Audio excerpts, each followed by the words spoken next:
పెద్దమ్మ తల్లికి వందలాదిగా బోనాలు కదిలొస్తున్నాయి. అమ్మవారి విగ్రహం ఎక్కడైతే తీసుకున్నారో దాని ఒక సీరియస్ గానే తీసుకున్నారు డివోటీస్. అన్న మీ పేరేంటి? నా పేరు నరేష్ అండి. ఎక్కడి నుంచి పార్సిగుట్ట నుంచి. నా పేరు బోనం నగర్. పార్సిగుట్ట నుంచి వచ్చాను. అమ్మవారి పార్సిగుట్ట నుంచి ఇడికి వచ్చాను పెద్దమ్మ తల్లి దగ్గరికి. ఎందుకు అట్లా? అమ్మవారి యొక్క గుడిని ధ్వంసం చేసి వాళ్ళ బోనాలు అని చెప్పి పిలిపించారు. హిందూ ధర్మం నిలపడానికి అన్నట్టుగా మా శివశక్తులం అందరం కూడా పెద్ద ఎత్తున బోనాలు తీసుకొని వస్తున్నాం. సో ఇక్కడ అమ్మవారి ఆలయం కూల్ చేసిండ్రు, అమ్మవారి విగ్రహం తీసేసిన తర్వాత ఎట్లా? కొన్ని వందల సంవత్సరాల కింద అమ్మవారిది. అమ్మవారు కొత్తగా ప్రతిష్ఠించిన అమ్మవారు కాదు. కొన్ని వందలేళ్ళ అమ్మవారిని ఇలా మీరు ధ్వంసం చేసి తన గుడిని గోపురం లేకుండా చేసి మీరు ఇలా చేయడం చాలా తప్పు. అమ్మవారు కొన్ని శక్తి అనేది తెలియకుండా అయిపోతున్నారు. కానీ బోనం అనేది అమ్మవారు సమర్పిస్తే తన శక్తి చూపిస్తుంది అన్నట్టుగా మేము ఇలా వస్తున్నాం. అసలు శ్రావణ మాసంలో అమ్మవారి గురించి విషయం అసలు ఆషాఢంలో అమ్మవార్లు అక్క చెల్లెలకు కూడా సేవ చేసుకునే వాళ్ళం మేమందరము. ఈ రోజు శ్రావణం కూడా అమ్మవారి ఒక విశిష్టత. ఆడపిల్లకి పసుపు కుంకుమలు చీరసారలు పెట్టి పంపే సాంప్రదాయంలో ఉండి కూడా ఈ రోజు అమ్మవారికి నిలువెత్తు నీడ లేకుండా చేసినారు. దీన్ని తీవ్రంగా ఖండిస్తూ హిందూ సమాజం ఇప్పటికన్నా సిగ్గు తెచ్చుకోండి. కనీసము స్పందించి ఇవాళ కొన్ని వందల బోనాలు వచ్చాయేమో, మళ్ళీసారి కొన్ని వేల బోనాలు రావాల్సిందిగా అనుకుంటున్నాం. అయితే ఇక్కడ ప్రభుత్వం ఇప్పటికే చాలా ఘనంగా చేసిన బోనాలకు సంబంధించిన ఘనంగా చేసి అమ్మవారి గుడి కూలగొడతారా అండి? ఘనంగా చేశారు సరే, ఒప్పుకుంటారేమో ఆడికి. కానీ ఇలా గుడి కూలగొట్టడం ఒక మంచిదేనా? అది అమ్మవారికి ధూప దీప నైవేద్యాలు తప్పు కదా. ఇదే కాదు, కుమ్మరిగూడెం ముచ్చాలమ్మ టెంపుల్ కి కూడా ఇలాగ విగ్రహ ధ్వంసం అయినప్పుడు కూడా మేము ఇలాగ భారీ ఎత్తున వచ్చి ఇవి చేసినాము. సో ఇది ఇంకొంతమందిని కూడా బోనాలు ఆపేసే ప్రయత్నం అయితే చేశారు. ఒకసారి వాళ్ళతో మాట్లాడదాం. ఎక్కడి నుంచి వస్తున్నారమ్మా మీరు? మేము అంబర్నగర్ వారసిగూడ నుంచి వస్తున్నామండి. వారసిగూడ నుంచి అమ్మవారికి ఈ విధంగా జరగడం అనేది చాలా బాధాకరంగా ఉంది. అందుకని చెప్పేసి అమ్మవారికి బోనాలు తీసుకొని మేము వస్తున్నాము. ఈ పెద్దమ్మ తల్లి ఆలయమే అసలు లేకుండా చేసిండ్రు అనేది ఆరోపిస్తున్నారు. అది వాస్తవమేనా? అసలు ఈ రాజకీయానికి ఏమైందో ఏంటో తెలియదు. కానీ ఈ మధ్యనైతే చాలా ఘోరంగా అసలు మా టెంపుల్ మీద కన్ను వేసి టెంపుల్స్ మాత్రమే ధ్వంసం చేస్తున్నారు. ఎందుకని ఇలా చేస్తున్నారో అర్థం అవ్వట్లేదు. అమ్మవారు ఈ విధంగా చేసినందుకు ఒకసారి మనం చూస్తుంటే దర్శనం చేసుకోవడానికి వచ్చిన వాళ్ళతో కూడా అసలు అన్న ఎట్లా ఉండే సిచ్యువేషన్? ఈ రోజు కలెక్టర్ గారికి మెమోరాండం ఇచ్చి రావడం జరుగుతున్నది. వాళ్ళు సానుకూలంగా ఉన్నారు.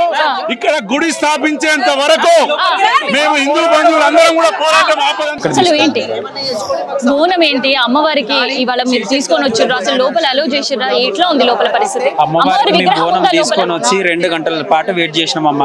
అసలు మా నైవేద్యం ఎక్కిద్దామంటే కూడా లోపలికి పోనివ్వలేరు మమ్మల్ని. అమ్మవారు కూడా లేదు అక్కడ, అమ్మవారి రూపం లేదు, గుడి లేదు. ఎందుకు ఇట్లా అమ్మవారితోని కొట్లాడితే అమ్మవారి టెంపుల్ తీసేస్తే వాళ్ళకి ఏం న్యాయం అవుతుంది? ఏం సాధిస్తారు? ఎందుకమ్మా అసలు ఏం జరుగుతుంది? ఈ ప్రభుత్వం కరెక్ట్ అయిన ప్రభుత్వం కాదు. ఈ ప్రభుత్వం వచ్చినప్పటి నుంచి మాకేం న్యాయం జరగలేదు.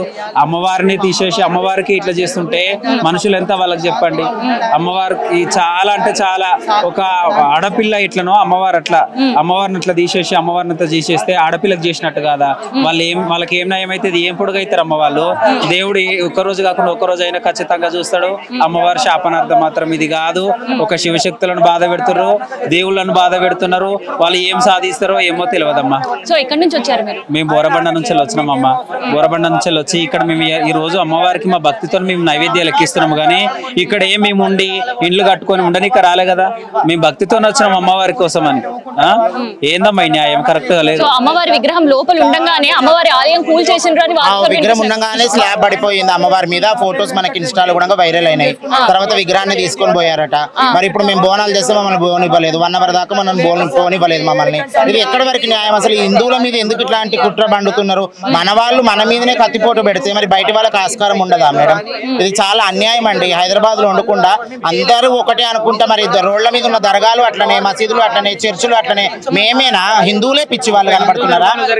ఒక హిందువులే పిచ్చి వాళ్ళే మెత్తగా కనబడుతున్నారా? ఏమైనా హిందువుల మీదనే పడడం ఎందుకు? లాస్ట్ ఇయర్ బోనాలకు అట్లా ఆటంకం చేశారు. ఇయర్ ఏదో రేవంత్ రెడ్డి గారు స్పందించి బోనాలకు ఇంపార్టెన్స్ ఇచ్చారు. ఇప్పుడు అది కూడా లేదు. ఇవాళ ఈ గుడికాడ అంత దారుణం దౌర్జన్యం జరుగుతుందండి మొత్తం. సో హైందవి గారు ఉన్నారు. ఏంటి అసలుకి డే 1 నుంచి కూడా మీరు ఇక్కడ చూస్తూ ఉన్నారు.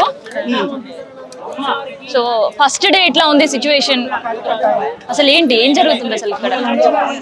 గుడి కూలగొట్టి 5 రోజులు, ఆషాఢం అయిపోయింది, శ్రావణం మొదలైంది.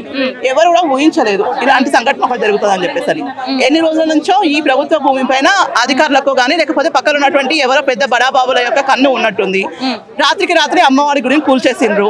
ఉన్నటువంటి గుడి ఎంత పెద్దగా ఉంది, అక్కడ ఉన్నటువంటి చిన్న గుడిని కూడా కూల్చారు. ఏ అడ్డం వచ్చింది మీకు అసలుకి? ఏ అడ్డం వచ్చిందా, లేకపోతే మీకు ఏమన్నా నది అడ్డం ఉందా, అక్కడ ఉన్న చెరువు అడ్డం ఉందా, లేకపోతే ఇంకేదైనా దానికి అడ్డంగా కట్టిరా?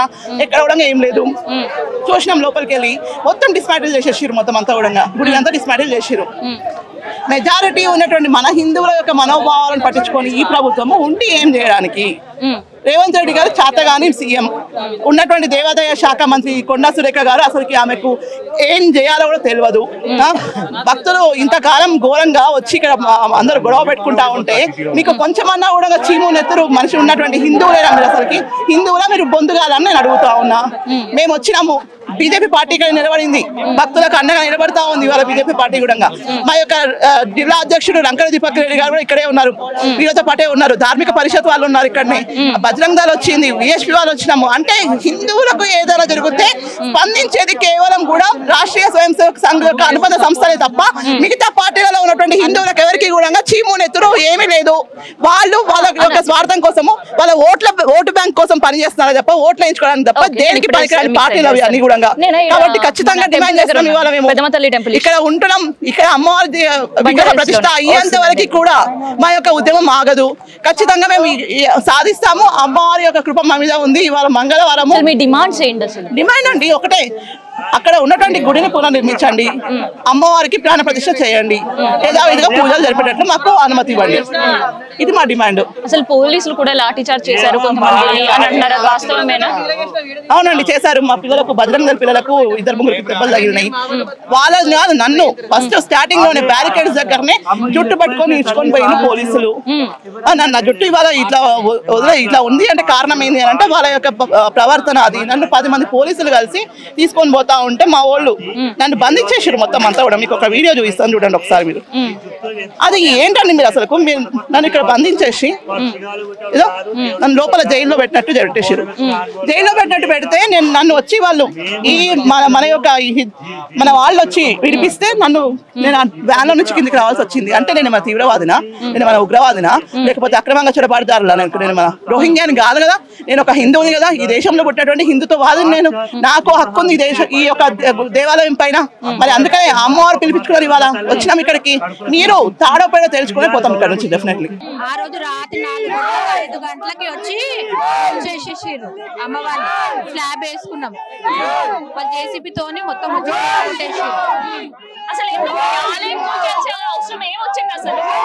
వాళ్ళ ప్లేస్ ఏమో ఉందేమో మేడం, నాకు తెలీదు. గుళ్ళ పెట్టారు చూడండి, దౌర్జన్యం చూడండి. కనీసం బోనాలు కూడా ఎక్కిట్లేదు అసలు. ఇంకెక్కించుకోవాలి. అమ్మవారే పోయిందా నుంచి అమ్మవారిని తీసుకెళ్తే గుళ్ళో పెట్టిరు వాళ్ళు. అమ్మవారిని కూడా ఇవ్వట్లేరు. మా గుడి కట్టియాలి, అమ్మవారిని తీసుకురావాలని పోరాడుతున్నాం. మీ పేరేంటండి? లాస్యా. ఎక్కడి నుంచి వచ్చారు? లాస్యా మాది ఇక్కడనే పక్కన, మేమే చేస్తాం బోనాలు. ఎన్బిటి నగర్ నుంచి వచ్చాము. ఇప్పుడు బోనాలే తీసుకొని రానియలేదు, మొత్తం కింద పడిపోయి మీద పడిపోయి అయినా కానీ కూడా వచ్చి అమ్మవారికి సమర్పించినారు. ఎందుకు ఇట్లా చేస్తున్నారు అసలు? వాళ్ళకే తెలియాలి ఎందుకో ఏమో మరి. ఆ గుడి జాగానే వాళ్ళకి తక్కువైందో ఏమో మరి. గుడి కోసం ఎక్కువ ప్లేస్ అడగట్లేదు మేడం. గుడికి కావాల్సినంత 200 గజాలు అట్లా ఇచ్చినా మాకు ఓకే అంతే మేడం. కానీ బోనాన్ని కూడా అసలు లోపలికి తీసుకురానివ్వట్లేదు, రూకేస్తారు. బోనం కూడా కింద పడిపోయింది. బోనం కింద పడిపోవచ్చును. అసలు గవర్నమెంట్ ఏం ఆలోచిస్తుందో అసలు నాకు అర్థం కాదు. బోనం తీసుకొస్తున్నాం అంతే, శాంతియుతంగా వస్తున్నాం కదా. మేము ఏమైనా ధర్నా చేస్తున్నాం? ఏమైనా బోనం తీసుకొస్తున్నాం అమ్మవారికి, అయినా కూడా లోపలికి రానివ్వట్లేదు. అది కరెక్ట్ కాదు కదా, గవర్నమెంట్ ఆలోచించాలి మళ్ళీ. అమ్మవారి విగ్రహం ఏంటి? అమ్మవారి విగ్రహాన్ని తీసుకెళ్ళారు. ఎంఆర్ఓ ఆఫీస్ లో ఎవరో వచ్చి నైట్కే తీసుకెళ్ళారు. అదే నైట్కే తీసుకెళ్ళిపోయారు. దొంగతనం అసలు ఎవరికి ఇన్ఫర్మేషన్ ఇవ్వలే, ఏమి ఇవ్వలే. తెల్లని దాకా తీసుకెళ్ళిపోయారు. నేను పొద్దున వచ్చి చూసేసరికి అమ్మవారు లేదు, గుడి కూడా గులగొట్టేసారు. సో ఈ అమ్మవారు చాలా పురాతన దేవాలయం, పురాతనదే 100 సంవత్సరాల క్రితం నుంచి ఉన్నది. 100 సంవత్సరాల క్రితం నుంచి ఉన్నప్పుడు మరి వాళ్ళకి ఇప్పుడు ఇదే తక్కువ పడ్డదేమో గవర్నమెంట్ జాగా. గుడి మాత్రమే కావాలి మాకు, మొత్తం అవసరం లేదు. గుడి ఎంత ఉందో అంత కావాలి మేడం మాకు అంతే. అదే కోరుకుంటున్నాం గవర్నమెంట్ అది ఇస్తే బాగుంటుందని అంతా ట్రై చేస్తున్నాం. మీరు శివశక్తిలో కొంచెం రెస్పెక్ట్ ఇచ్చి మాట్లాడండి. రెస్పెక్ట్ ఇచ్చి చీరలు ఊసిపోయేటట్టు నెట్టడం చాలా మంచిది కాదు. మా నోటితో ఒక మాట సాపించడం కాదు. ఏం కాకపోతే మేము గవర్నమెంట్ జోలికి వెళ్ళట్లే. మేము దేవుని బోనాల కోసం వచ్చాము. అర్థమైందా? మేము దేవుని దర్శనంకి వచ్చాము. దొంగలం కాదు, మేము దొంగలం కాదు. అర్థమైందా? ఎందుకు పోతాము? మీది ఇదేనా? మీది కాపాడే బాధ్యత ఇదేనా? మీ ధర్మం ఇదేనా? మీ ధర్మం ఇదేనా? మీరేం మాట్లాడుతున్నారు? మేము దొంగలమని ఎత్తేస్తున్నావా? మేము ఉండడానికి వచ్చాము సారిగా.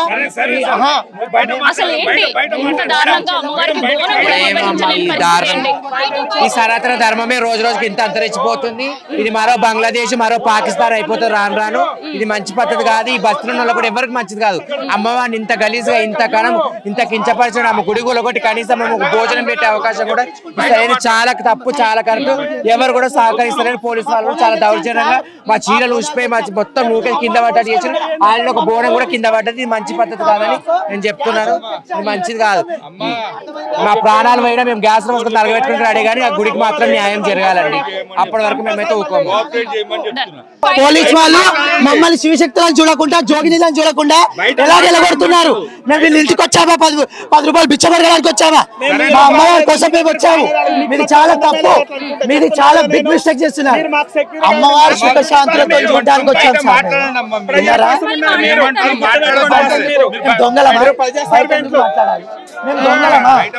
మేము దొంగలమా సార్? మేము దొంగలమా? మేము ఏమైనా కొట్లాడడానికి వచ్చామా? మేమేమన్నా అర్జేయడానికి వచ్చామా? చెప్పండి. జరగండి. మీరు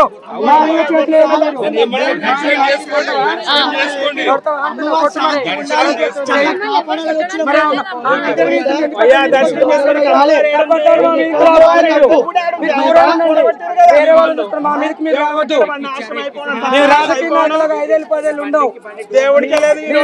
చూసుకోండి.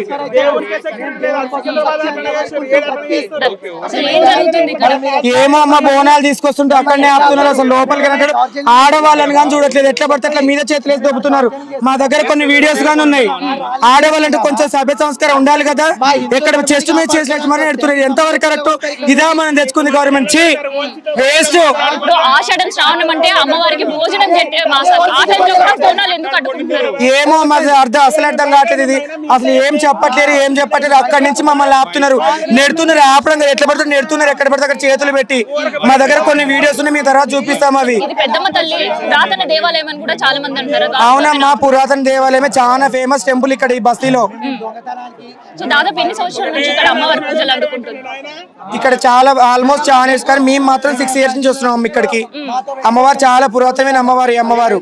అక్కడ గుడి పెద్ద పూజ రామన్ గానా లేడీని గానీ ఎట్లా పడితే అట్లా దోస్తున్నారు అమ్మ. ఇది కరెక్ట్ అయితే కాదు.